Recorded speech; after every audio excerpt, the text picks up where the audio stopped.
Eu sempre achei que herança fosse coisa de gente rica em filme, até encontrar meu nome e minha foto escondidos atrás de uma estante falsa na casa do meu próprio filho. Fico feliz de ter vocês aqui. Acompanhem minha história até o fim e comentem de qual cidade vocês estão assistindo.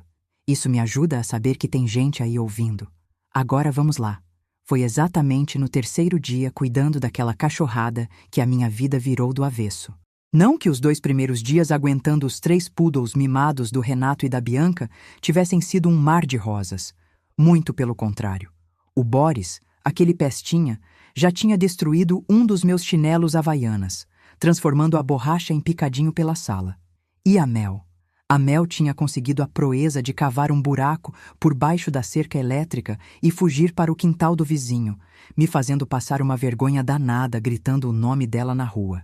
Mas foi naquela terceira manhã, uma quarta-feira com cara de chuva, que tudo mudou de verdade. Eu só não sabia ainda que aquele dia ia dividir minha vida em antes e depois. Eu já estava tentando me acostumar com aquela rotina estranha na casa enorme do meu filho. Era um daqueles condomínios fechados em Alphaville, cheios de segurança e regras, em São Paulo. Um lugar frio, muito diferente do meu apartamento aconchegante na Vila Mariana, onde cada canto tem uma samambaia que eu cuido como filha, e as prateleiras estão envergadas de tanto livro velho e lido. 40 anos trabalhando como bibliotecária me deixaram com 2 manias que não têm cura. Uma paixão doentia pelas palavras escritas e uma necessidade quase física de organização. 2 coisas que, sinceramente, não combinavam em nada com a energia caótica de 3 cachorros que pareciam ter tomado energético no café da manhã. Calma, Barão, pelo amor de Deus, eu sussurrei para o maior dos 3. Um poodle cinza gigante, do tamanho de um bezerro, que tinha o hábito irritante de jogar todo o peso do corpo contra as minhas pernas quando queria carinho, quase me derrubando no processo. A gente já vai lá para fora. Espera eu abrir a porta. A cozinha da casa do Renato e da Bianca parecia saída daquelas revistas de arquitetura que a gente vê na banca e acha que ninguém mora lá. Tudo era de aço inoxidável brilhando, parecia cozinha de restaurante chique ou laboratório. Os balcões de mármore branco eram tão imaculados que eu ficava com medo até de colocar minha xícara em cima. Era bonito? Era, mas era intimidador. Eu vivia tensa, com um pano na mão, preocupada em deixar marca de dedo ou qualquer gotinha de água na pia, mesmo o Renato tendo garantido, com aquele jeito dele, antes de embarcar para a tal viagem de férias. Sério, mãe? Para com isso. Relaxa, ele tinha dito, apertando meu ombro com aquela mão quente e dando aquele sorriso que, desde criança, me convencia a fazer qualquer coisa. Mi casa, su casa. Fica à vontade nessas 2 semanas. A casa é sua. Mas não parecia minha casa. Nunca pareceria. Não com aquele pé direito duplo que fazia a voz ecoar como se fosse uma igreja, nem com aqueles quadros de arte moderna que custavam o preço de um carro popular e pareciam borrões de tinta feitos por uma criança. E claro, não com os lembretes sutis, mas constantes, da Bianca. Ela tinha deixado notas adesivas e manuais sobre o jeito correto de arrumar a louça na máquina, com pratos virados para a esquerda e copos na diagonal, e a temperatura exata que o ar-condicionado central deveria ficar para não estragar os móveis de madeira de demolição. Servi meu café coado numa daquelas xícaras de porcelana fina que pareciam casca de ovo, daquelas que a Bianca guardava num armário de vidro iluminado e só usava quando recebia gente importante. Eu me sentia uma intrusa usando aquilo. Da janela imensa da cozinha, que ia do chão ao teto, eu tinha uma visão panorâmica do quintal, ou melhor, do paisagismo, como eles chamavam. Grama esmeralda cortada na régua, onde os cachorros logo estariam destruindo a paz da manhã. O sol estava começando a bater nos móveis de fibra sintética da varanda gourmet, passando por entre as árvores ornamentais que estavam começando a brotar. Muito bem, vocês 3, eu disse, respirando fundo e me virando para a plateia canina que me olhava com 6 olhos pidões. Vamos para o quintal antes que vocês façam xixi no tapete persa. O caos que veio em seguida já era parte do roteiro. Latidos agudos de excitação, as coleiras se enrolando nas minhas pernas e aquela corrida desesperada em direção à porta de vidro. O barão, com a delicadeza de um rinoceronte, puxou a guia com tanta força que eu me desequilibrei. Quase fui de cara no chão no degrau da varanda. O café quente voou da xícara, desenhando um arco marrom no ar antes de aterrissar em cheio na manga do meu casaquinho de lambege favorito. Barão. Junto, eu gritei, tentando invocar alguma autoridade na voz, embora eu soubesse que aquele cachorro gigante não me respeitava nem um pouco. Ele me ignorou com o desdém que só os poodles conseguem ter. Assim que as patas tocaram a grama, a matilha se dispersou. O Boris saiu em disparada latindo para o muro, perseguindo algum gato imaginário ou fantasma. A Mel se jogou de costas na grama, se esfregando e grunhindo de prazer como se estivesse possuída. E o barão? O barão foi direto investigar os canteiros de flores com um interesse que me fez gelar a espinha. Não! Barão, sai daí! Nas hortênsias, não! Foi tarde demais. O cachorro enorme atropelou as hortênsias azuis premiadas da Bianca como se fosse um trator passando numa plantação de milho. Foi uma chuva de pétalas azuis e galhos quebrados voando para todo lado. Soltei um suspiro que veio do fundo da alma. Pousei a xícara na mesa de vidro da varanda e corri para tirar a besta fera dali antes que ele cavasse um buraco até o Japão no meio do jardim. Foi exatamente nesse momento, enquanto eu segurava o barão pela coleira, que eu ouvi. Crash! O barulho inconfundível de vidro ou cerâmica se espatifando veio de dentro da casa. Meu coração falhou uma batida. Eu tinha fechado a porta de vidro de correr, não tinha? Eu tinha certeza absoluta que tinha encostado. Mas, pelo visto, a tranca não tinha pegado, porque quando me virei, vi a fresta aberta. O som ecoou pelo silêncio da casa luxuosa. Ah, meu Deus, não, eu murmurei, sentindo o sangue sumir do rosto. Larguei o barão no quintal e corri de volta, tropeçando nos próprios pés. Mel, Boris, fiquem aí, gritei por cima do ombro, sabendo que era inútil. Assim que entrei na sala, o culpado já estava se denunciando. A Cacau, a Poodle Toy marrom, aquela coisinha minúscula que parecia um rato de peruca e que eu nem tinha notado que tinha ficado para trás, estava parada no corredor. Ela tinha conseguido, sabe-se lá como, derrubar um vaso alto de cerâmica vietnamita que ficava num aparador no corredor de acesso aos quartos. A cena era um desastre. O vaso não tinha quebrado em 1000 pedaços, graças a Deus, mas tinha tombado feio. A água, litros de água, estava empoçada no piso de madeira de lei. Lírios brancos, que deviam custar uma fortuna cada haste, estavam espalhados pelo chão como se fosse um velório. Cacau, eu gemi, levando as mãos à cabeça. O que você fez, sua pestinha? A cachorrinha teve a decência de parecer envergonhada. Ela abaixou as orelhas, colocou o rabo entre as pernas e saiu de fininho da cena do crime, batendo as unhas no piso enquanto fugia para a varanda. Fechei a porta de vidro com raiva, trancando os 4 lá fora, e voltei correndo para avaliar o prejuízo. O piso. Aquele piso de madeira que a Bianca dizia que não podia ver água nem pintado de ouro. A água já estava se espalhando, entrando nas frestas entre as tábuas corridas. O pólen laranja dos lírios tinha manchado a madeira clara. Parecia sangue de flor. Corri para a área de serviço num pânico cego, pegando todos os panos de chão e toalhas que vi pela frente. Voltei derrapando e me joguei de joelhos no chão, esfregando a madeira com força, tentando absorver a água antes que ela estufasse o piso. A Bianca ia notar. Ah, ela ia. Aquela mulher tinha olhos de águia para defeitos.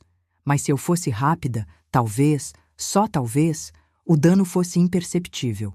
Enquanto eu secava freneticamente o corredor, percebi uma coisa estranha. A água não tinha ficado parada numa poça redonda. Ela tinha escorrido, formando um riachozinho teimoso em direção à porta do escritório do Renato. A porta estava só um pouquinho encostada, e a água estava sumindo por baixo dela. Droga, o escritório, praguejei baixinho. O escritório era o santuário do Renato. Ele tinha dito para eu não precisar entrar lá para limpar, que a diarista faria isso quando voltassem. Empurrei a porta pesada de madeira maciça e entrei, ainda de joelhos, seguindo a trilha de água com o pano na mão.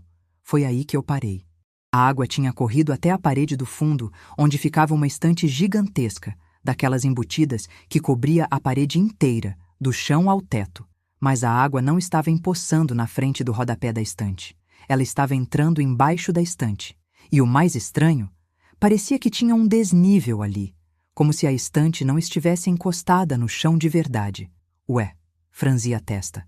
Passei o pano ali e senti uma corrente de ar, frio. Vinha de trás da estante. Aquilo não era normal. Uma estante embutida deveria ser selada, certo? A curiosidade profissional bateu forte. Passei a vida inteira fuçando em arquivos e estantes de biblioteca. Conhecia móveis de madeira como a palma da minha mão. Levantei e comecei a examinar a estante. Era bonita, cheia de livros de economia que o Renato provavelmente nunca leu. Fotos dele jogando tênis, prêmios de empresário do ano da firma dele. Nada demais. Mas quando apoiei a mão na lateral para me equilibrar e olhar mais de perto o rodapé molhado, a estante se mexeu. Não balançou. Ela deslizou. Houve um clique suave, metálico, e a estrutura inteira de madeira pesada girou uns 5 centímetros para fora, silenciosa como óleo. Dei um passo para trás, com o pano molhado pingando na minha mão. Mas que diabos é isso? Falei em voz alta, a voz tremendo um pouco no silêncio da casa. Empurrei com um pouco mais de força. A estante girou suavemente sobre dobradiças ocultas, revelando que não era uma estante de verdade. Era uma porta. Atrás dela havia um espaço escuro, um nicho na parede, um tipo de quarto do pânico ou cofre, não dava para saber direito. Meu primeiro pensamento foi idiota e prático. Tenho que ver se a água entrou aí e molhou alguma coisa importante, senão o Renato vai me matar. O segundo pensamento foi moral. Graça, sai daí. Isso é invasão de privacidade. O que seu filho esconde aí não é da sua conta. Eu hesitei. Minha mão pairou no ar. O Renato e a Bianca eram adultos. Tinham direito aos segredos deles. Eu estava ali para colocar ração para cachorro e limpar cocô no quintal, não para descobrir passagens secretas em mansões de Alphaville. Mas a bibliotecária dentro de mim gritou mais alto. Aquela parte de mim que passou décadas resolvendo mistérios de pesquisa, caçando livros perdidos e organizando o caos. Um compartimento secreto? Numa casa moderna? A curiosidade venceu o medo. Só vou ver se molhou. Menti para mim mesma em voz alta, precisando ouvir a justificativa. Abri a passagem o suficiente para passar meu corpo. O espaço lá dentro era pequeno, apertado, cheirava a poeira e papel velho, um cheiro que eu conhecia bem. Estava escuro, mas a luz do corredor entrava numa fresta e iluminava uma única coisa. Não era um cofre cheio de ouro. Não eram armas. Não eram drogas. Era uma pasta. Uma pasta vermelha, daquelas de plástico, com elástico preto, encostada na parede, em cima de uma caixinha de madeira, longe do chão e da água. Graças a Deus. Mas o que fez meu estômago dar um nó não foi a pasta em si. Foi a etiqueta branca colada na frente dela. Estiquei a mão, sentindo um arrepio percorrer meu braço, e peguei a pasta. Trouxe ela para a luz do escritório. Na etiqueta, impresso em letras garrafais pretas, estava escrito Graça Mendes, Projeto Final. E logo abaixo do meu nome, uma foto. Não uma foto antiga. Uma foto minha, tirada no jantar de aniversário do Renato, 2 meses atrás. Eu estava rindo na foto, segurando uma taça de vinho, com o rosto corado. Alguém, meu filho ou minha nora, tinha tirado aquela foto naquele momento exato e imprimido para colar na capa de uma pasta escondida atrás de uma parede falsa. Fiquei paralisada no meio do escritório. O som dos cachorros latindo lá fora parecia vir de outro mundo, abafado e distante. Minhas mãos começaram a tremer tanto que a pasta chacoalhou. Por que meu filho teria uma pasta secreta com o meu nome? Projeto Final? Isso parecia nome de trabalho de faculdade ou coisa pior. 1 milhão de teorias passaram pela minha cabeça em segundos. Estavam planejando minha mudança para um asilo? Estavam organizando uma festa surpresa muito elaborada? Estavam controlando minhas finanças sem eu saber? Mas nenhuma explicação do bem justificava uma parede falsa. Ninguém esconde uma festa surpresa num cofre secreto. Passei o dedo pelo elástico preto. Eu sabia que, se abrisse aquela pasta, não teria volta. Seria a violação final da privacidade deles. Mas caramba, era o meu nome. A minha cara. O que quer que estivesse ali dentro, Era sobre mim. Olhei para o relógio na parede. Eram 9 da manhã. Eu tinha o dia todo, mas não podia fazer isso agora, com a adrenalina a mil e a casa bagunçada. Respirei fundo, tentando acalmar as batidas descompassadas do meu coração velho.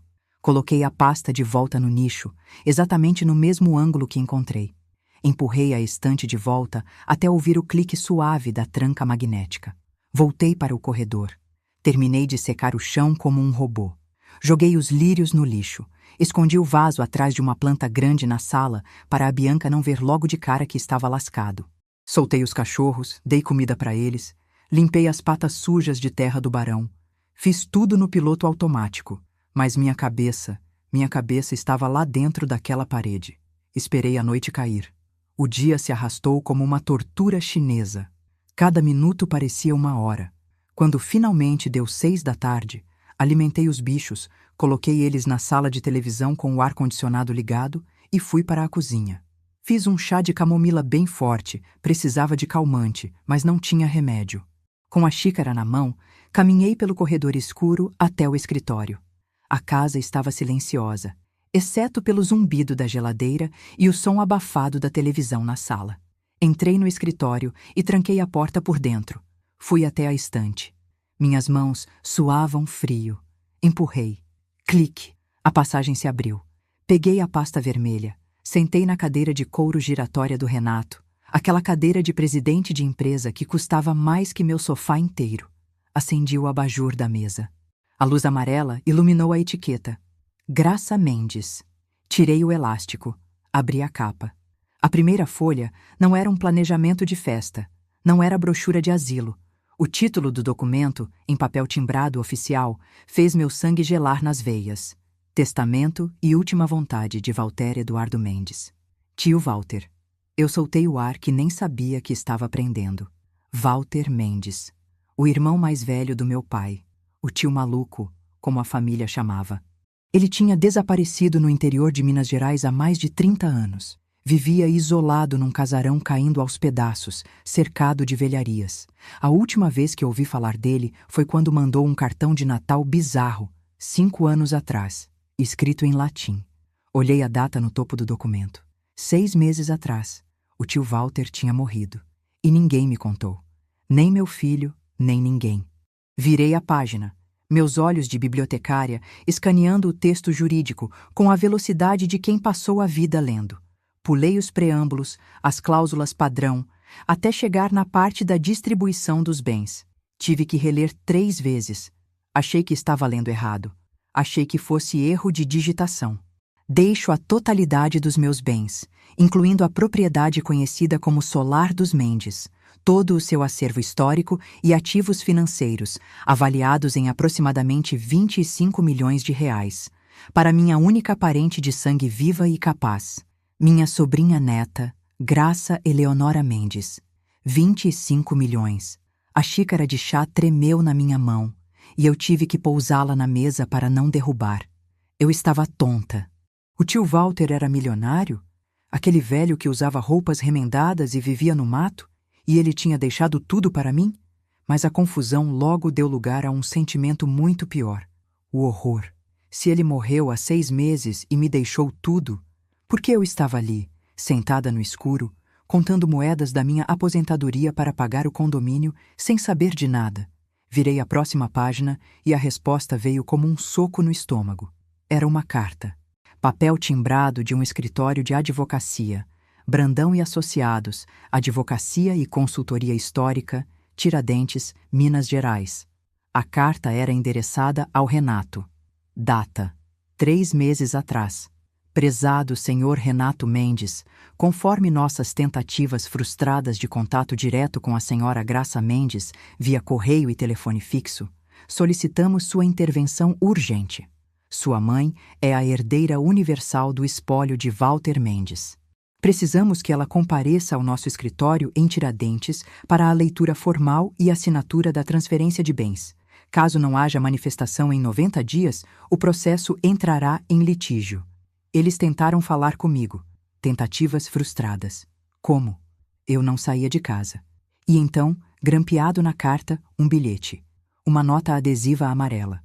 A letra era inconfundível. Letra cursiva, pequena, perfeitinha. A letra da Bianca. O bilhete dizia: Renato, interceptamos as cartas do correio, o porteiro ajudou, dei R$ 100 para ele. Desliguei o fixo da sua mãe quando fui lá semana passada, falei que era o fio solto. Não conte nada para ela.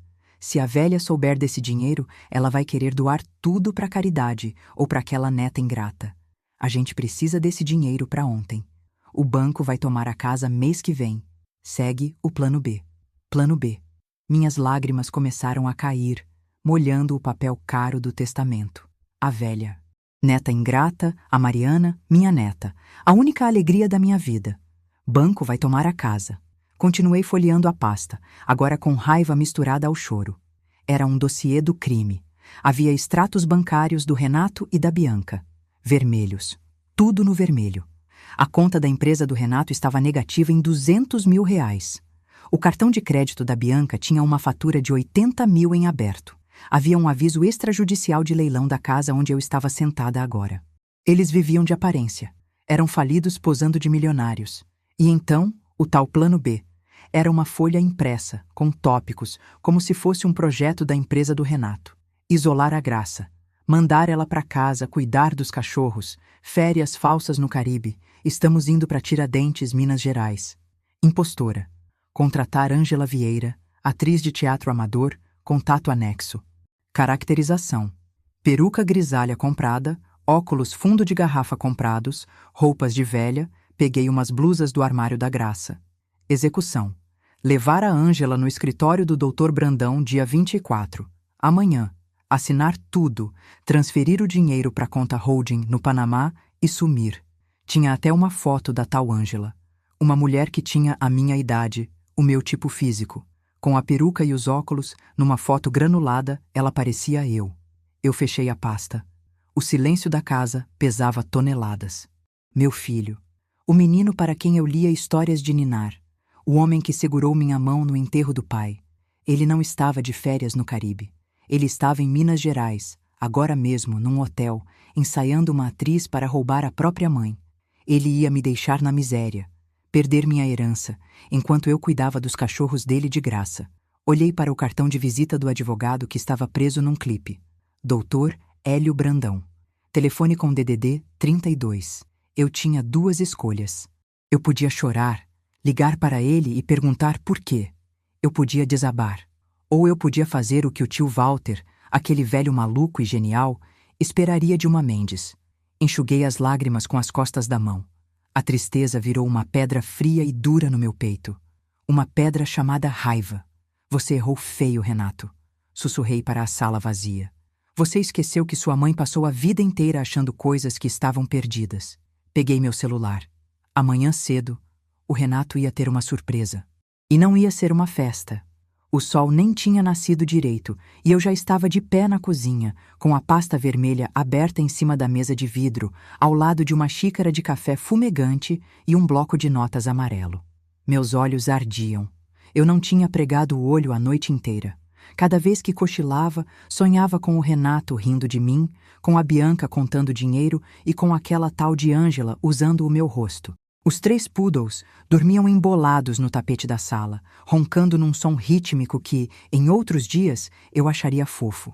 Hoje, só me lembrava que eu estava presa ali, sendo a babá não remunerada enquanto meu filho gastava a herança que ainda nem tinha roubado. Ao amanhecer, com a luz cinzenta entrando pela janela, meu plano estava traçado. Eu tinha a organização de uma bibliotecária e a fúria de uma mãe traída. Era uma combinação perigosa. Primeira prioridade, garantir minha identidade e o contato com o advogado sem alertar o ninho de cobras. O Renato e a Bianca achavam que eu era uma senhora pacata, analógica, que mal sabia usar o WhatsApp. Eles esqueceram que eu passei a vida pesquisando em arquivos digitais e físicos. Peguei meu celular e digitei o número que estava no cartão do Dr. Hélio Brandão. Minha mão suava tanto que quase deixei o aparelho cair. Virei para a janela para pegar o primeiro raio de sol, buscando coragem. Chamou uma vez, 2. Brandão e Associados, consultoria jurídica. Bom dia. Uma voz feminina, jovem e eficiente atendeu. Bom dia. Minha voz saiu rouca. Pigarreei e tentei de novo, mais firme. Eu gostaria de falar com o Dr. Hélio Brandão, por favor. É urgente. O Dr. Hélio está em reunião. Poderia adiantar o assunto? Quem gostaria? Respirei fundo. Era agora. Diga a ele que quem está falando é a Graça Mendes, a sobrinha neta do Walter Mendes. E diga a ele que eu estou viva, lúcida, e que eu sei que a mulher que vai aí amanhã é uma farsa. Houve um silêncio absoluto do outro lado da linha. Nem som de respiração. Só um minuto, senhora. Não desligue, pelo amor de Deus. A música de espera tocou por menos de 30 segundos. Logo em seguida, uma voz masculina, grave, de quem fuma há muitos anos ou fala muito em tribunal, entrou na linha. Dona Graça, aqui é o Hélio Brandão. Doutor, eu disse, sentindo um nó na garganta. Finalmente. Minha Nossa Senhora, ele parecia estar se levantando da cadeira. Dava para ouvir o barulho do couro rangendo. Dona Graça, nós tentamos de tudo. Cartas registradas, telegramas, telefonemas. Seu filho, o senhor Renato, nos garantiu categoricamente que a senhora estava acamada, sofrendo de demência senil precoce, e que tinha passado uma procuração total para ele resolver os trâmites do espólio. Demência senil. A raiva voltou, quente e afiada. Então, essa era a desculpa. Eu não estava apenas doente, eu estava demente. Isso explicava por que o advogado aceitaria tratar com o filho e não com a herdeira.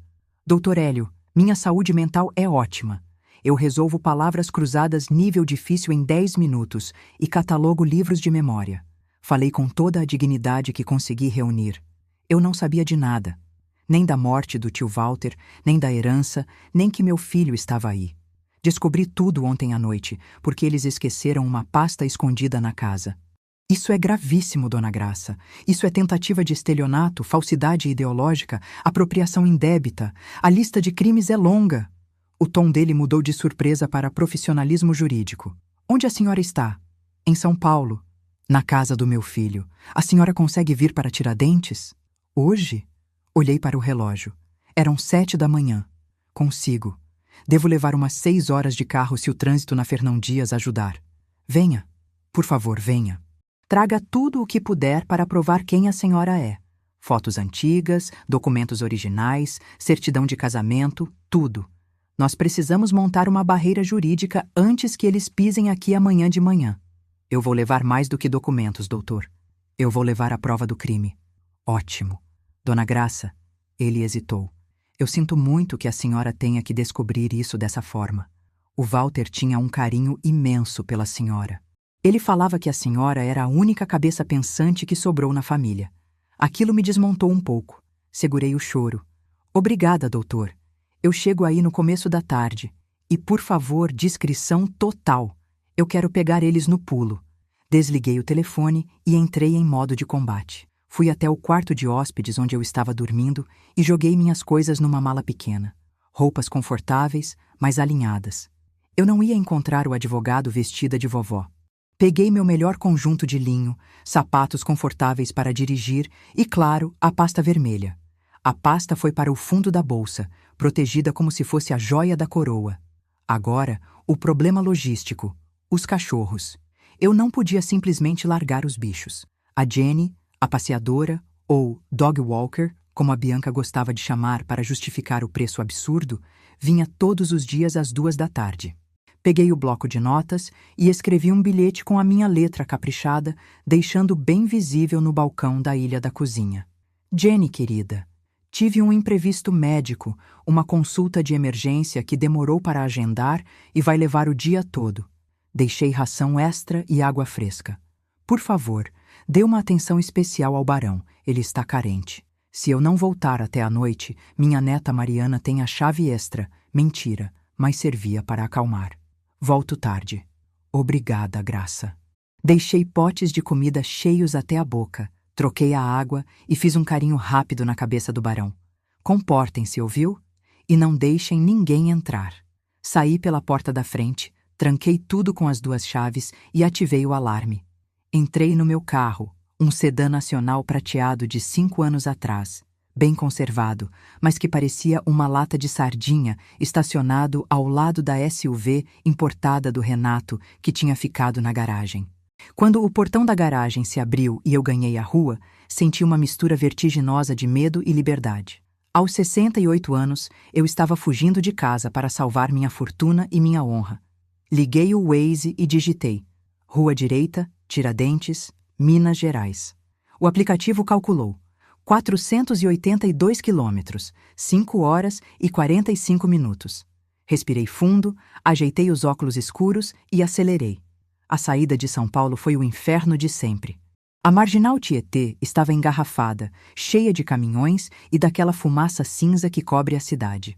Mas assim que peguei a rodovia Fernão Dias, sentido Belo Horizonte, o cenário começou a mudar. Os prédios cinzentos foram ficando para trás, dando lugar a morros verdes, pastos e aquela vastidão que acalma a vista. Dirigir sozinha, com o rádio desligado, me deu tempo para pensar. Pensar no passado. Lembrei do meu pai falando do tio Walter.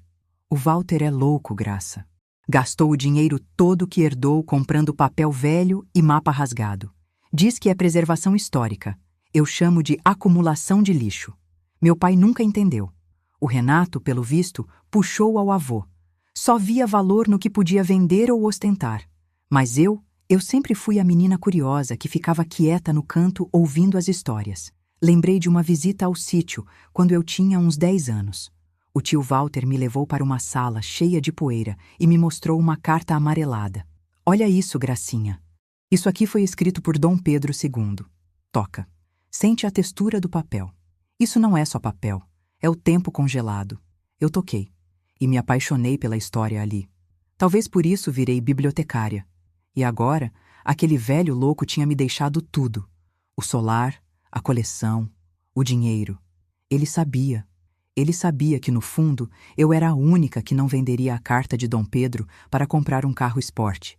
Parei no posto Grau em Mairiporã, só para ir ao banheiro e comprar uma água. Depois segui direto. Atravessei a divisa de estado. Bem-vindo a Minas Gerais. O ar parecia até diferente. As montanhas ficaram mais altas. O verde mais intenso. Passei por Camanducaia, Pouso Alegre, Varginha. A cada quilômetro, a dor da traição do Renato ia diminuindo e dando lugar a uma determinação fria. Eu não estava indo lá apenas para pegar o dinheiro. Eu estava indo lá para dar uma lição. Uma lição de moral que eu falhei em dar quando ele era criança, aparentemente. Quando finalmente vi a placa para São João del Rei, e logo depois, Tiradentes, meu coração disparou. Entrar em Tiradentes é como voltar no tempo.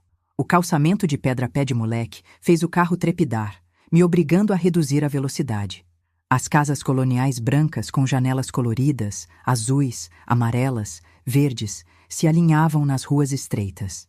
Igrejas barrocas se impunham no horizonte com suas torres douradas, refletindo o sol da tarde. Era lindo. E era o cenário de um crime. O GPS me guiou até o centro histórico. O escritório Brandão e Associados ficava num sobrado imponente, de 2 andares, com uma porta azul enorme e uma placa de bronze polida na parede de pedra. Estacionei o carro na praça em frente, paguei o rotativo para um rapaz que cuidava dos carros e respirei fundo. Olhei no espelho retrovisor. Arrumei o cabelo, passei um batom discreto.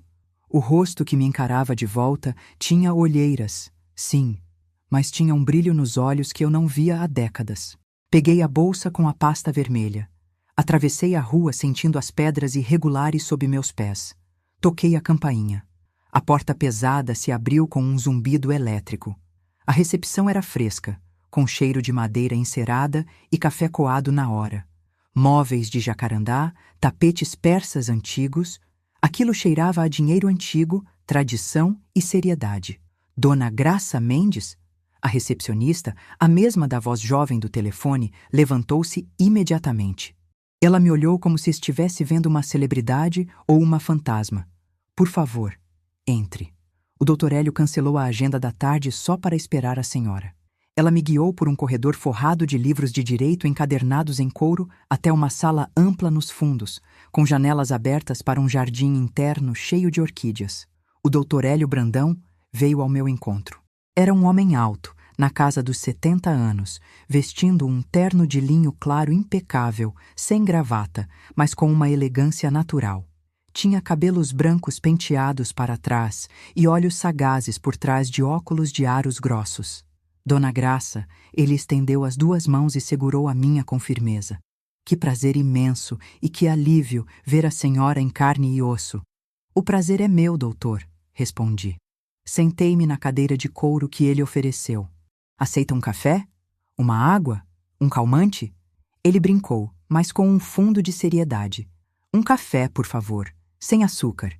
Enquanto a moça servia o café, coloquei a bolsa no colo e fui direto ao assunto. Não havia tempo para rodeios. Doutor, eu trouxe isso. Tirei a pasta vermelha da bolsa e coloquei sobre a mesa de jacarandá. O som dela batendo na madeira foi seco. Isso estava escondido atrás de uma parede falsa no escritório do meu filho. Dr. Hélio abriu a pasta. Ele colocou os óculos. Eu observei o rosto dele enquanto ele lia. Primeiro, a confusão. Depois, o choque. As sobrancelhas dele se ergueram quando viu a foto da Ângela Vieira. A boca dele se apertou numa linha fina quando leu o cronograma do golpe. Meu Deus, ele murmurou, virando as páginas. Isso é meticuloso. Eles planejaram cada detalhe. A peruca, a maquiagem, os documentos falsos, Dona Graça, seu filho contratou uma profissional. Eu sei. Minha voz falhou um pouco. Ele gastou o dinheiro que não tinha para contratar uma atriz para roubar a mãe. Dr. Hélio fechou a pasta e tirou os óculos, esfregando os olhos. Eu sou advogado há 45 anos, Dona Graça. Já vi filhos brigando por herança, irmãos se matando por terras. Mas tentar apagar a existência da mãe viva e colocar uma dublê no lugar? Isso é novidade até para mim. Ele se inclinou para a frente, apoiando os cotovelos na mesa. A situação é a seguinte. Juridicamente, com essa pasta, nós podemos colocar todos eles na cadeia agora mesmo. O Renato, a Bianca, a tal Ângela. Basta eu ligar para o delegado titular da cidade, que é meu amigo pessoal. Ele manda uma viatura buscar eles no hotel agora. Eu balancei a cabeça. Não, ainda não. Como não? Ele pareceu surpreso. Se prendermos eles agora, eles vão negar. Vão dizer que é um mal-entendido, que a pasta era uma brincadeira ou sei lá. Vão arrumar advogados, vão enrolar. Eu quero ver eles fazendo. A senhora quer o flagrante. Eu quero olhar na cara do meu filho no momento em que ele disser para o senhor: esta é minha mãe. Eu quero ver até onde a coragem dele vai. Dr. Hélio sorriu. Um sorriso de canto de boca, de respeito. A senhora tem sangue frio, Dona Graça. O Walter tinha razão sobre a senhora. Muito bem. Ele se levantou e foi até uma parede lateral da sala. Venha ver isso. Ele puxou uma cortina de veludo pesado, revelando um vidro grande que dava para a sala ao lado. A sala ao lado era uma sala de reuniões formal, com uma mesa longa e cadeiras vazias. Sala de reuniões principal, explicou ele. E deste lado, onde estamos, é uma sala de observação. Usamos para mediações complicadas ou treinamento de advogados juniores. É um espelho falso. Quem está lá vê um espelho decorativo. Quem está aqui vê tudo. Perfeito, eu disse, sentindo um arrepio. Amanhã, às 10 horas, eles vão sentar ali. Eu vou conduzir a reunião como se acreditasse em tudo. Vou deixar eles apresentarem os documentos falsos. Vou deixar a Dona Graça falsa assinar o livro de presença. E aí? Perguntei. E aí, Dr. Hélio foi até um cofre na parede, digitou uma senha e tirou um envelope lacrado com cera vermelha. E aí entra o teste final do Walter. Teste final? Seu tio era um homem precavido, Dona Graça. Ele sabia que tinha muitos bens e poucos parentes próximos. Ele deixou instruções explícitas no testamento. Antes de liberar qualquer centavo, o executor, no caso, eu, deve fazer 2 perguntas de segurança para o herdeiro. Perguntas que não estão em documento nenhum. Perguntas que só a verdadeira Graça Mendes saberia responder. Eu franzi a testa, curiosa. Que perguntas? A primeira. Qual foi o livro que ele deu para a senhora no seu aniversário de 16 anos? Ele disse que esse livro mudou a sua vida. Eu sorri imediatamente. A memória veio nítida como se fosse ontem. O cheiro do papel de embrulho, a capa dura de tecido verde. A Rosa do Povo, de Carlos Drummond de Andrade, respondi sem hesitar, com uma dedicatória dizendo: para que você aprenda que a vida é luta e a luta é verso. Dr. Hélio sorriu de volta. Exato. Eles não sabem disso. Não tem como saberem. Eles pesquisaram sua vida financeira, seus documentos, mas não a sua alma. E a segunda pergunta? O nome do gato de estimação que a senhora teve na infância. Aquele que a senhora amava tanto. Eu soltei uma gargalhada seca, uma risada que assustou até a mim mesma. Gato? Doutor, eu sou alérgica a gatos desde que nasci. Se eu chego perto de um gato, minha garganta fecha. Eu nunca tive gato. Tivemos um cachorro, o Rex, e depois tartarugas. Mas gato? Nunca. Os olhos do Dr. Hélio brilharam. Brilhante. O Walter sabia disso. É uma pegadinha. Se a impostora tiver feito a lição de casa padrão, ela vai inventar um nome qualquer ou vai dizer que não lembra. Mas ela não vai saber da alergia. Então eles vão cair. Vão cair feio. E a senhora estará assistindo de camarote. Ele colocou a mão no meu ombro. Eu já avisei o delegado Silva. Ele vai estar aqui amanhã, a paisana, na sala ao lado. Quando a impostora errar as perguntas e eu der o sinal, a senhora entra. Olhei para o vidro espelhado, imaginando o Renato sentado lá do outro lado. A dor ainda estava lá, mas agora ela tinha propósito. Obrigada, doutor. Eu estarei aqui às 9h30. Ele me entregou um molho de chaves antigas pesadas, de ferro. Essas são as chaves do solar dos Mendes. Fica a uns 10 quilômetros daqui, na estrada para Bichinho. Tem um caseiro lá, o seu Edinaldo. Ele é de confiança. Se a senhora quiser ir lá descansar, a casa é sua. Peguei as chaves. O peso delas na minha mão parecia o peso da responsabilidade. Mas eu não podia ir para lá agora. Eu estava exausta, física e mentalmente. E tinha que voltar para o quartel-general improvisado, um hotel simples que reservei no caminho, para me preparar. Amanhã, doutor. Hoje eu preciso descansar e me preparar para o teatro. Saí do escritório com o sol poente dourando as pedras de Tiradentes. A cidade estava calma, alheia à tempestade que estava prestes a desabar dentro daquele sobrado colonial. Entrei no meu carro, sentindo o metal frio da chave do solar no meu bolso. Amanhã. Amanhã, o Renato ia conhecer a mãe que ele subestimou a vida toda. Amanhã em Tiradentes amanheceu fria, com aquela neblina baixa que cobre as montanhas de Minas e faz tudo parecer um cenário de filme de mistério. Eu acordei na pousada antes mesmo do despertador tocar. Olhei-me no espelho do banheiro. As olheiras estavam lá, fundas, mas eu não me sentia cansada. Eu me sentia elétrica. Era a adrenalina de quem está prestes a entrar num campo de batalha armada apenas com a verdade. Tomei um café reforçado, pão de queijo, bolo de milho e café preto sem açúcar, porque sabia que precisaria de estômago forte para o que viria a seguir. Cheguei ao escritório, Brandão e Associados, às 9h15. A cidade estava acordando, as lojas de artesanato abrindo as portas, os sinos da matriz batendo. Mas dentro daquele sobrado colonial, o clima era de operação de guerra. A recepcionista me cumprimentou com um aceno silencioso e me levou direto para a sala de observação. O delegado Silva já está a caminho, ela sussurrou, como se as paredes ouvissem. O Dr. Hélio pediu para a senhora ficar confortável aqui. Tem água e café na garrafa térmica. A sala de observação era pequena e escura, contrastando com a sala de reuniões ao lado, que estava iluminada e pronta para o espetáculo. Através do vidro espelhado, eu via cada detalhe. A mesa de jacarandá polida, as 4 cadeiras de couro vazias, os blocos de anotações e canetas alinhados milimetricamente. Era como olhar para um aquário onde, em breve, tubarões nadariam, achando que estavam sozinhos. Sentei-me na cadeira de espaldar alto, no escuro, com a minha pasta vermelha no colo. Eu a apertava com tanta força que meus dedos ficaram brancos. Às 9h50, a porta da sala de reuniões se abriu. O meu coração disparou de um jeito dolorido. Primeiro entrou o Renato, meu filho. Ele vestia o terno cinza italiano que usou no casamento de um primo ano passado, tentando parecer o empresário de sucesso que ele fingia ser. Mas, daqui do meu esconderijo, eu via o que ninguém mais via.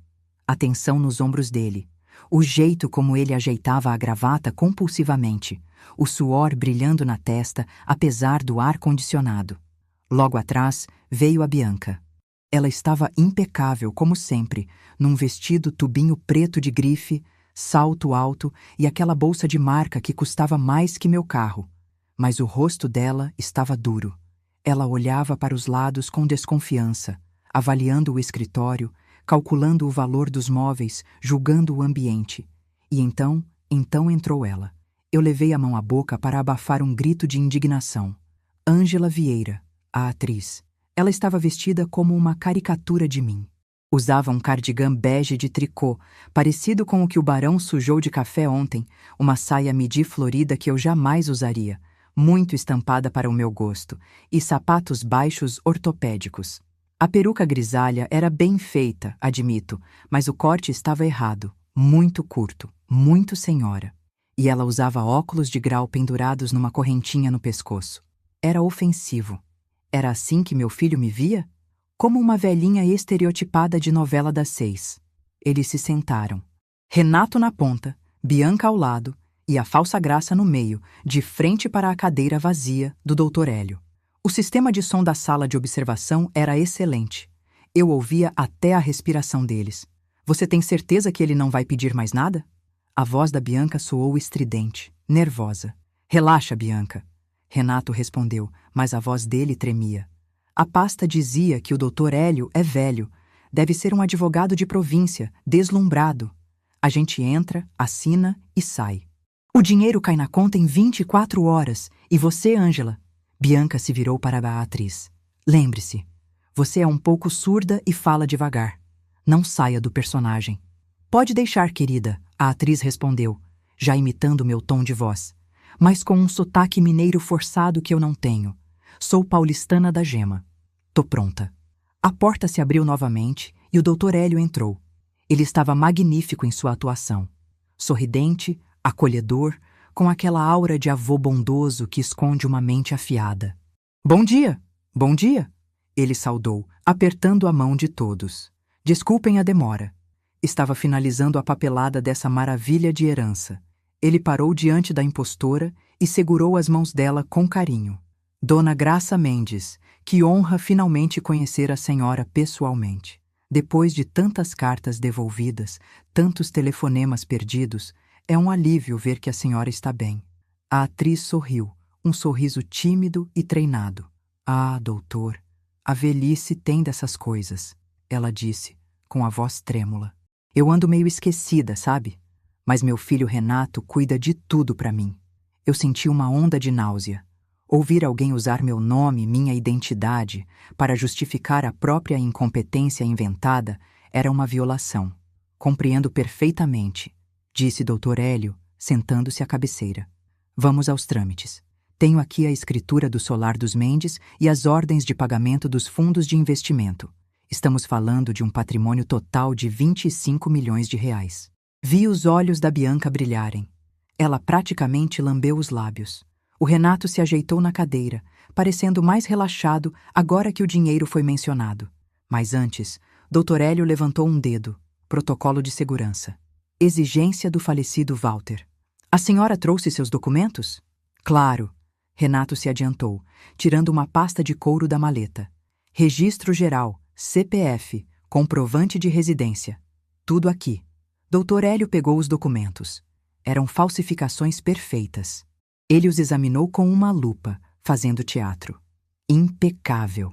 A foto está ótima, Dona Graça. Ele sorriu para a impostora.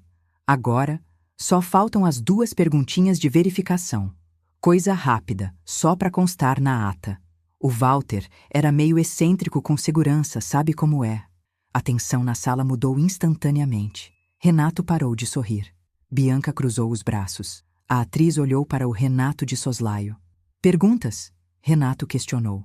Nós não sabíamos de perguntas. A mãe já está cansada, doutor. Ah, é bobagem. Memórias de família. Dr. Hélio abriu um caderno.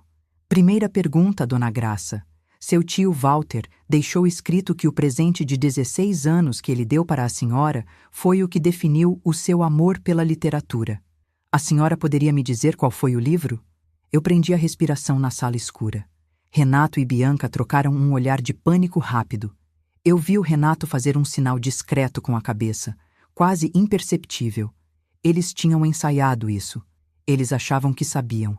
Eles tinham visto os livros na minha casa. A impostora pigarreou, ajeitou os óculos falsos e sorriu com confiança. Ah, como eu poderia esquecer? Ela disse, doce como mel estragado. Foi uma primeira edição de Orgulho e Preconceito, da Jane Austen. O tio Walter sabia que eu era uma romântica incurável. Silêncio. Dr. Hélio manteve o sorriso congelado no rosto, mas seus olhos ficaram frios.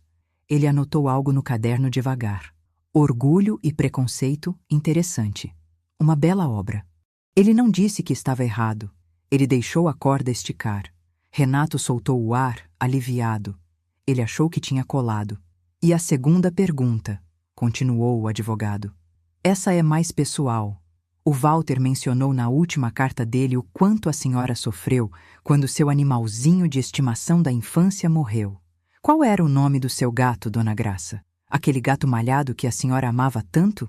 Eu vi o momento exato em que a armadilha se fechou. A atriz não hesitou. Ela não olhou para o Renato dessa vez. Ela foi no improviso, confiante no papel de vovó que gosta de gatos. Ah, o meu gatinho. Ela suspirou. Teatral. Era o Mimi. O Mimi era minha paixão. Dormia no meu pé toda noite. Chorei tanto quando ele se foi. Dr. Hélio fechou o caderno com um baque seco. O som ecoou na sala como um tiro. Mimi. Entendo. Ele tirou os óculos e olhou para os três, um por um. O sorriso de avô bondoso desapareceu, substituído pela face do advogado criminalista experiente. Senhor Renato, senhora Bianca, senhora. Ele olhou para a atriz com desprezo, seja lá qual for o seu nome verdadeiro. O que está acontecendo? Bianca perguntou, a voz subindo uma oitava. Cadê os papéis para assinar? Não haverá assinaturas hoje, disse Dr. Hélio, a voz gelada. Porque essa mulher sentada na minha frente não é a Graça Mendes. O pânico explodiu na sala. Como ousa? Renato se levantou, indignado, vermelho. Você está chamando minha mãe de mentirosa. Eu vou te processar. Eu vou acabar com esse escritório. Isso é um absurdo. Absurdo, senhor Renato? Dr. Hélio falou calmamente. Absurdo é o fato de que o Walter Mendes detestava Jane Austen. Ele achava a literatura menor. O livro que ele deu para a verdadeira graça foi A Rosa do Povo, de Carlos Drummond de Andrade. Renato abriu a boca, mas nada saiu. E mais absurdo ainda, continuou o advogado, implacável, é a senhora dizer que dormia com um gato no pé. A verdadeira Graça Mendes tem choque anafilático se chegar a 2 metros de um gato. Ela é alérgica grave desde que nasceu. Ela nunca teve um gato. A atriz, Ângela, começou a tremer. A máscara caiu.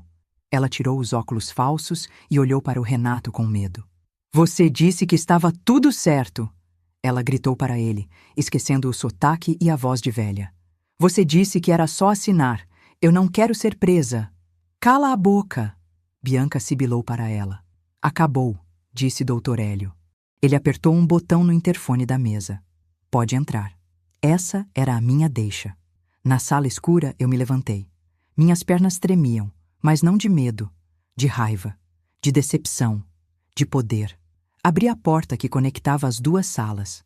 A luz forte da sala de reuniões me cegou por um segundo, mas entrei de cabeça erguida, segurando a pasta vermelha contra o peito como um escudo. O silêncio que caiu na sala foi absoluto. Renato virou-se devagar, como se estivesse num filme de terror. Quando seus olhos encontraram os meus, vi a cor sumir do rosto dele. Ele ficou cinza. Mãe, a palavra saiu como um sussurro estrangulado. Bianca levou a mão à garganta, os olhos arregalados, paralisada. A impostora, Ângela, afundou na cadeira, tentando ficar invisível. Caminhei até a mesa. Parei bem na frente do Renato. Ele parecia menor. Aquele homem de terno caro, arrogante, de repente parecia uma criança pega roubando doce. Mas ele não tinha roubado doce. Ele tinha tentado roubar minha vida. Olá, Renato! Minha voz saiu firme, ecoando na sala. Olá, Bianca! Mãe, não é o que você está pensando, ele começou, gaguejando, recuando um passo. Não é? Joguei a pasta vermelha na mesa, bem em cima dos documentos falsos. Ela deslizou e bateu na mão dele. Então não é você que planejou o projeto Herança? Não é você que contratou essa senhora para roubar o dinheiro do tio Walter? Ele olhou para a pasta. Reconheceu. Você invadiu meu escritório? Ele tentou inverter o jogo, tentou ficar bravo. Você mexeu nas minhas coisas? Coisas com o meu nome! Gritei, batendo a mão na mesa. Com a minha foto. Eu limpei a sua sujeira, Renato. Eu limpei a água que ia estragar o seu piso precioso e achei a prova de que eu criei um monstro. Dona Graça, a Bianca tentou falar com uma voz mansa, falsa.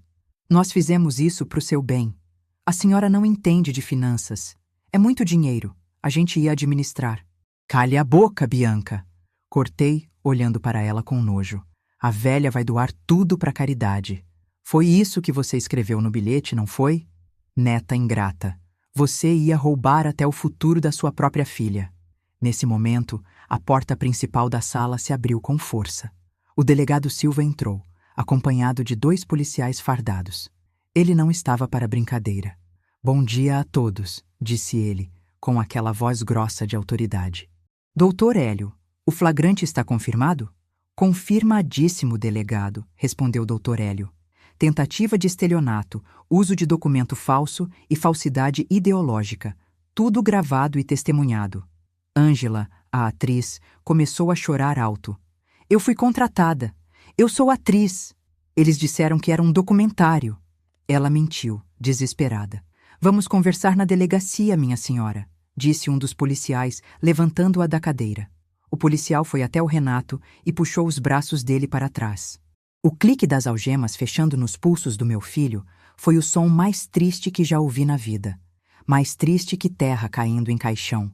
Mãe! Renato gritou, com lágrimas nos olhos agora, o desespero real batendo. Mãe, não deixa eles me levarem. Mãe, por favor. A gente perdeu tudo, mãe. A gente tá devendo pro agiota, pro banco, pra todo mundo. Eles vão matar a gente.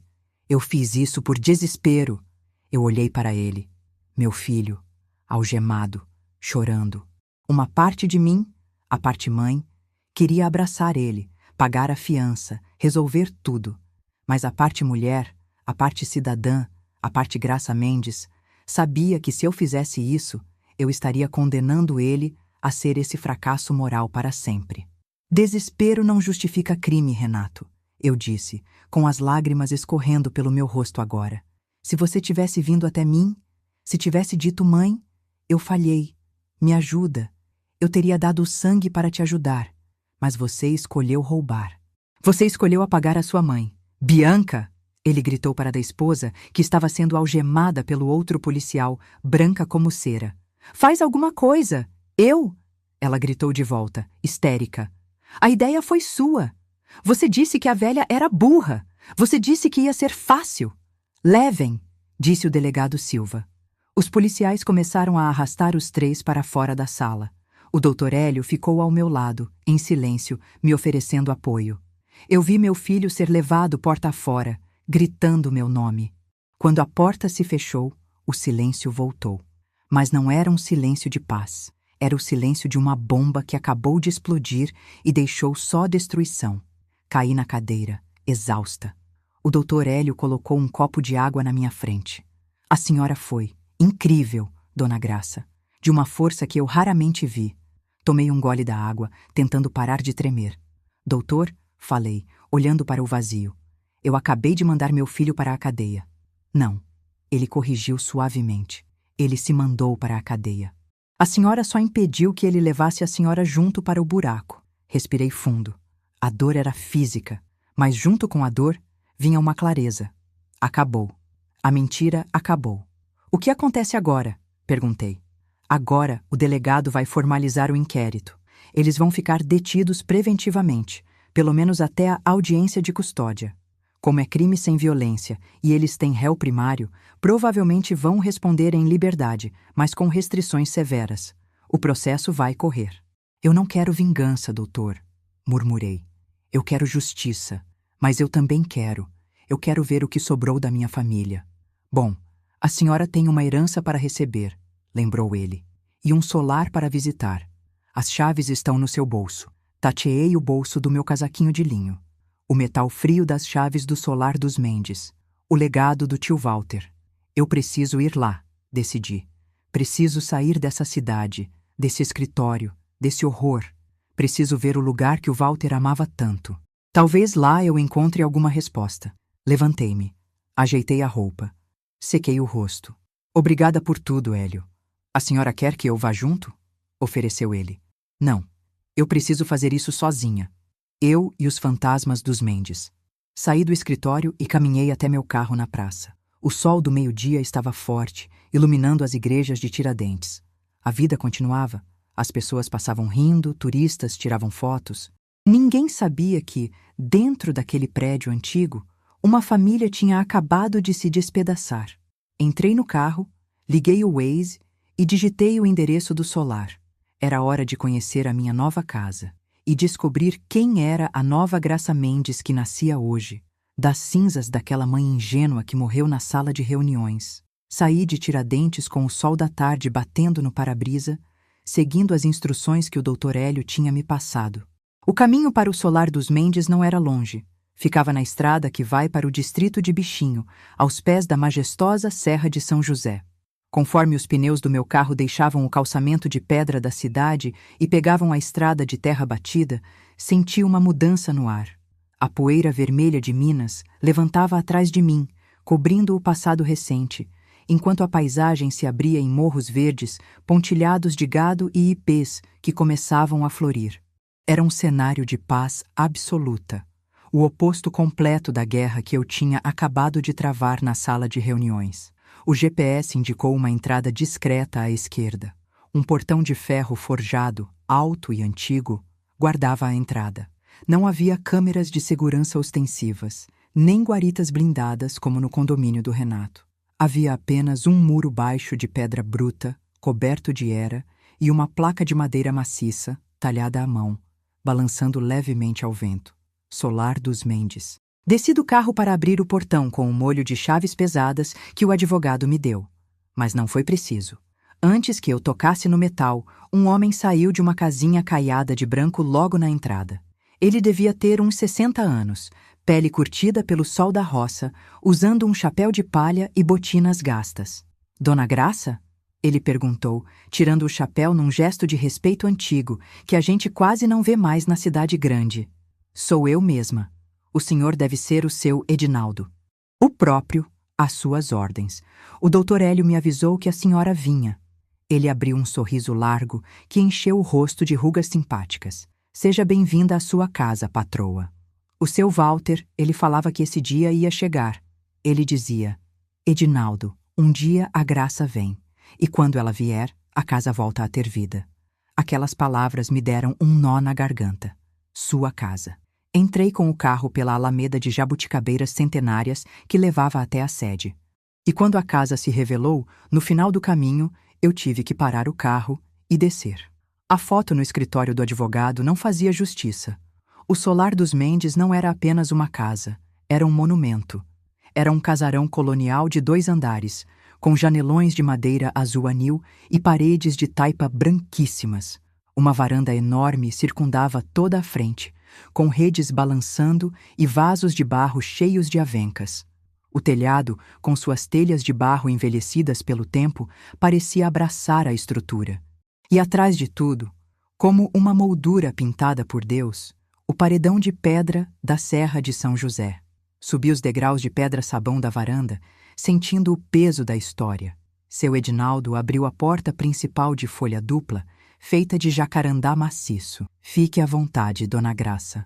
Vou preparar um café fresco e um pão de queijo. A senhora deve estar precisada. Entrei. O hall de entrada tinha o pé direito duplo, fresco e cheirando a cera de carnaúba e madeira antiga. O piso era de tábuas largas, escuras, que rangiam de leve, como se a casa estivesse respirando. Mas o que me tirou o fôlego não foi a arquitetura, foi o conteúdo. Era como entrar num museu particular. Nas paredes do hall, emoldurados com vidro de conservação, estavam mapas. Mapas do Brasil do século XVIII, mapas das capitanias hereditárias, mapas de minas de ouro desenhados à mão. Havia vitrines de vidro iluminadas contendo espadas da Guarda Imperial, moedas de ouro do ciclo da mineração e porcelanas da Companhia das Índias. Caminhei devagar, tocando de leve nos móveis.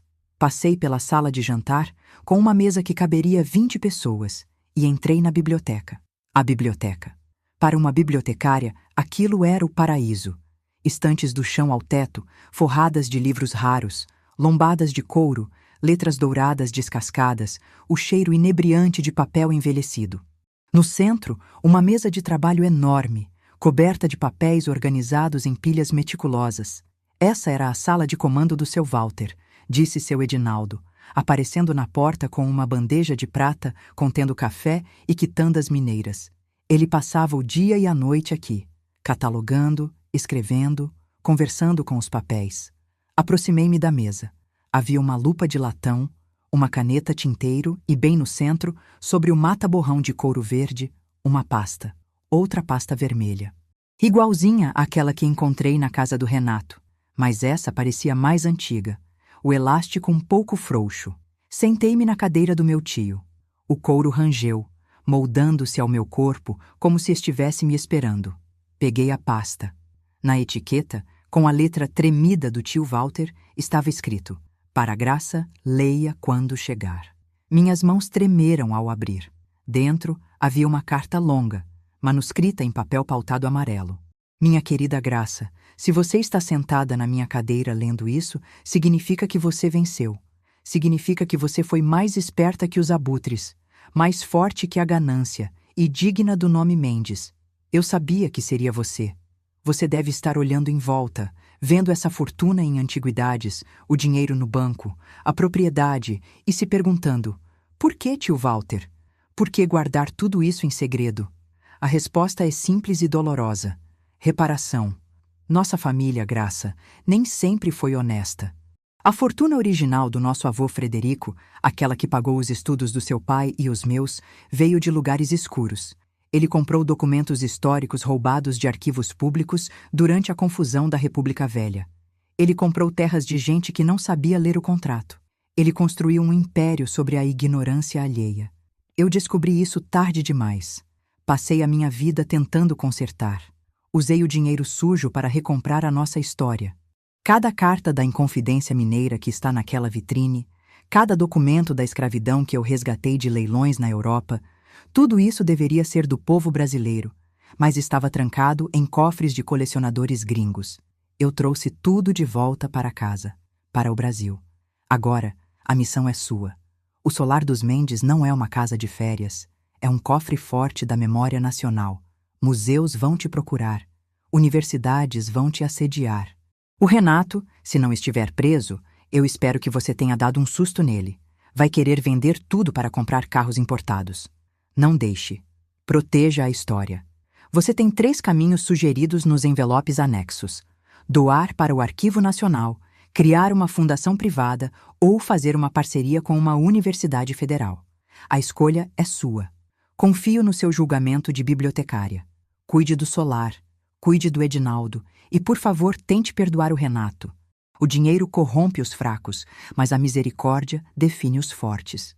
Com amor e esperança, seu tio Walter. Terminei de ler com lágrimas escorrendo pelo rosto, pingando sobre a mesa de madeira nobre. O peso da responsabilidade caiu sobre mim, mas não era um peso ruim. Era um propósito. Pela primeira vez em anos, eu não era apenas a mãe do Renato, ou a avó da Mariana, ou a bibliotecária aposentada. Eu era Graça Mendes, a guardiã do Solar. Levantei-me e fui até a janela. O sol estava se pondo atrás da serra, tingindo o céu de roxo e laranja. Respirei fundo o ar puro da montanha. "Seu Edinaldo?" chamei. "Pois não, dona Graça? Vamos precisar de mais quartos arrumados. Vou trazer meus cachorros de São Paulo. E ligue para o doutor Hélio. Diga a ele que vamos começar a trabalhar na criação da Fundação Walter Mendes, 6 meses depois. O outono em Minas Gerais é um espetáculo à parte. As manhãs são frias, exigindo um chale de lã, mas o sol do meio-dia aquece a alma." Eu estava na varanda do Solar, observando o movimento. O gramado, que antes era silencioso, agora tinha vida. O Barão, o Boris e a Mel corriam atrás de galinhas da Angola, latindo felizes, livres das coleiras e das regras de não pisar na grama da casa de Alphaville. Até eles pareciam mais mineiros, mais relaxados. Dentro da casa, o silêncio de museu tinha dado lugar ao zumbido produtivo de trabalho acadêmico. "Vovó?" A voz da Mariana me chamou da porta da biblioteca. Minha neta estava radiante. Ela tinha largado o emprego burocrático em São Paulo e se mudado para cá para ser a diretora executiva da fundação. Estava com o cabelo preso num coque, segurando um tablet e com os olhos brilhando de inteligência. A equipe da Universidade Federal de Minas Gerais chegou, ela disse sorrindo. Os restauradores querem ver os documentos do ciclo do ouro, e a equipe de digitalização do Google Arts e Culture confirmou a visita para a semana que vem. O mundo todo vai ver a coleção do tio Walter online, vovó. Isso é maravilhoso, querida, respondi, sentindo um orgulho imenso. Pode mandar eles entrarem. Ah, e o estagiário novo? Ele terminou o inventário do porão? O sorriso da Mariana murchou um pouquinho, virando uma expressão de pena misturada com carinho. Ele está lá, trabalhando desde as 7 da manhã. Não parou nem para o café. Assenti e me levantei. Vou lá ver como ele está. Desci as escadas de pedra que levavam ao nível inferior da casa, onde ficava a reserva técnica climatizada que tínhamos construído. O ar ali era frio e controlado. No fundo da sala, sentado numa banqueta simples, usando luvas de algodão branco e um avental azul, estava o Renato. Ele estava diferente. O cabelo estava grisalho, sem a tintura cara que ele usava para parecer mais jovem. O rosto tinha linhas de cansaço, mas parecia mais leve, menos tenso. Ele não usava terno italiano. Vestia uma camisa polo simples e calça jeans. O acordo com o delegado e o Dr. Hélio foi claro. A queixa foi retirada, mas sob condições estritas. Renato teria que cumprir 2 anos de serviço comunitário integral na Fundação Walter Mendes, sem salário, apenas com ajuda de custo para a moradia. Ele alugou uma casinha simples na cidade. Além disso, ele estava pagando cada centavo que devia aos credores, vivendo com o mínimo. A Bianca não aguentou. Assim que o dinheiro sumiu e o escândalo estourou, ela pediu o divórcio e voltou para a casa dos pais no interior de São Paulo, levando as bolsas de grife e deixando para trás o marido falido. Foi a melhor coisa que aconteceu para o Renato, embora ele tenha sofrido no começo. Aproximei-me da mesa dele. Renato? Ele se assustou e levantou os olhos. Quando me viu, endireitou a postura, tirando os óculos de leitura. Oi, mãe. A voz dele era baixa, humilde. Eu já terminei a caixa 42. Documentos de venda de escravos de 1850. É muito triste ler isso, mãe. Ver pessoas sendo tratadas como mercadoria. A história dói, meu filho, eu disse, colocando a mão no ombro dele. Mas precisamos lembrar para não repetir. Ele olhou para as próprias mãos, enluvadas. Eu quase fiz a mesma coisa, né? Tratei a senhora como mercadoria, como um obstáculo para chegar no dinheiro. Fez, eu confirmei. Não ia mentir para ele. O perdão não apaga o fato. Mas você está aqui agora. Está consertando. A Mariana me disse que a senhora vai dar uma palestra hoje à noite na universidade em São João del Rei. Vou. Sobre a preservação da memória como ato de resistência. Renato sorriu, um sorriso fraco, mas genuíno. O primeiro sorriso verdadeiro que eu via nele em anos. O tio Walter ia ter orgulho da senhora, mãe. E eu tenho orgulho também. Desculpa ter demorado tanto para enxergar quem a senhora era. Dei um beijo na testa dele. Volte ao trabalho, Renato. A história não espera. Subi de volta para a varanda. O sol estava se pondo, dourando as montanhas de Minas. Peguei meu livro, A Rosa do Povo, minha velha cópia gasta, e me sentei na cadeira de balanço. Eu tinha perdido a ilusão de ter uma família perfeita. Tinha perdido a inocência de achar que filho não trai mãe. Mas tinha ganhado algo muito maior. Tinha ganhado a verdade. Tinha ganhado um propósito.